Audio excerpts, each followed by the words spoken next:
I just finished playing Red Dead Redemption 2, arguably one of the best open-world games ever made. Rockstar nailed the feel and atmosphere of America at the end of the 1800s in such a way that I wish I could just spend the rest of my life roaming the wonderful wilds of its cowboy fantasy. Once I finished, that desire to continue to live out a cowboy fantasy or outlaw fantasy led me to boot up Star Wars Outlaws. For now, I will skip any criticism about gameplay or stealth or anything else, but what I will focus on is the setting. Even with the incredibly detailed, striking planets that UB Massive has created, I found myself bored.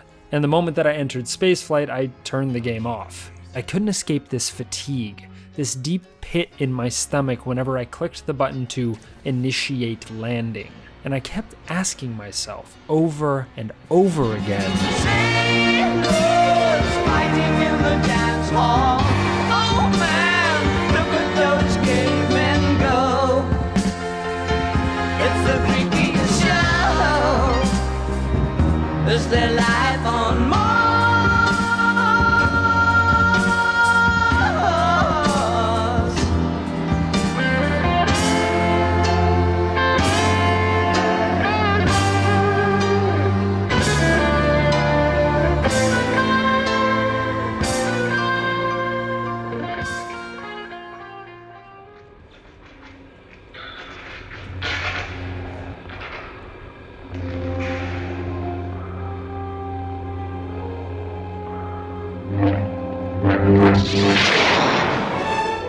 I feel like I need to add some context before I continue my rant about how sick I am of space games.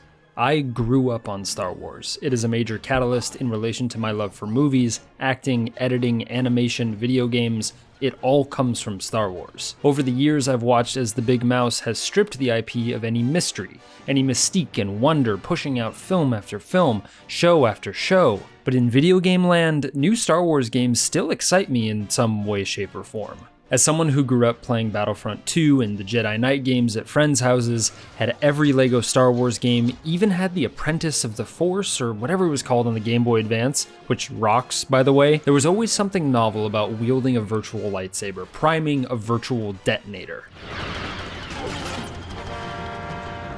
We've lost the command post.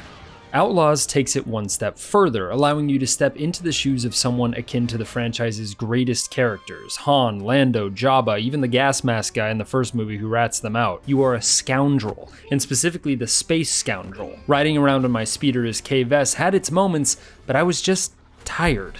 Tired enough to switch the game off after entering space for the first time. The same exact thing happened with Starfield. The minute that I entered the spaceflight tutorial section, I said, that's enough. And I haven't visited it again since. I want to be clear that I don't know if this is the game's systems, combat, story, mechanics, what have you. I truly haven't played enough of either game to make that call, but I do know that it has everything to do with the fact that they're set in space. Is it fatigue from oversaturation? Well, yeah, sure. But moreover, I think it's the idea of what space travel and future advances in technology represent. Space as a concept feels overly optimistic. Like, wow, we can travel at light speed and hop from planet to planet.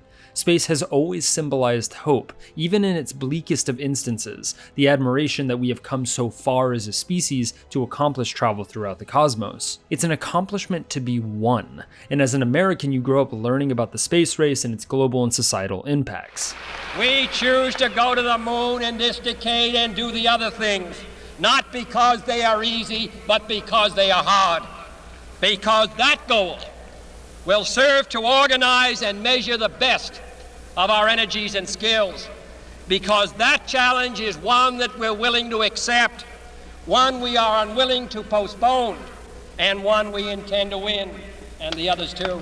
But what they don't show you is who gets left behind. Whenever I hear about some SpaceX accomplishment, I think of this clip from the documentary Summer of Soul about the 1969 Harlem Cultural Festival. We're living in economic colonialism based on money, where the greedy are exploiting the needy, where we're more concerned about the moon than men. Somebody better wake up.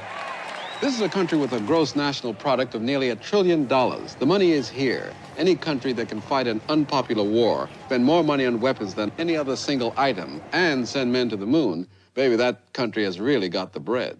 But what the moonshot proves again is that what America hasn't got is soul. I can't even fathom a future with space travel. The world we live on is dying, ravaged by constant war and pummeling toward an inevitable doom at the hands of people who only care about how much money they can make instead of how it affects the habitats and inhabitants of the spaces they are tearing to shreds. I know video games are a fantasy, they should be. They are works that take us out of our circumstances and for a moment transport us to realities we can never imagine. But to the point of Red Dead and its world that I could live in forever, it feels just as far away as space travel does. Its customs foreign and landscapes unrecognizable to a modern day city dweller, but Red Dead is at least grounded by a relentless world that doesn't care if you live or die, it just cares if you're able to survive for as long as you possibly can. And maybe that's all I can connect to right now. I don't think space games need to go away, that they don't have any merit in the video game landscape, absolutely not. Space games made this industry what it is if you really think about it, for good and bad.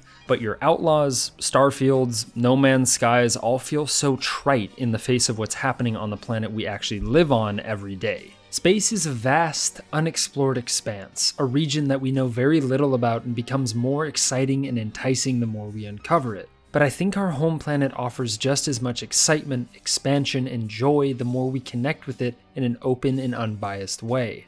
I think humans contain those vast multitudes too, those incomprehensible truths and utter denials that make them more than just the sum of their parts. And I would rather try to save this hunk of rock so that we can explore those wilds than dream of worlds that we could live on instead.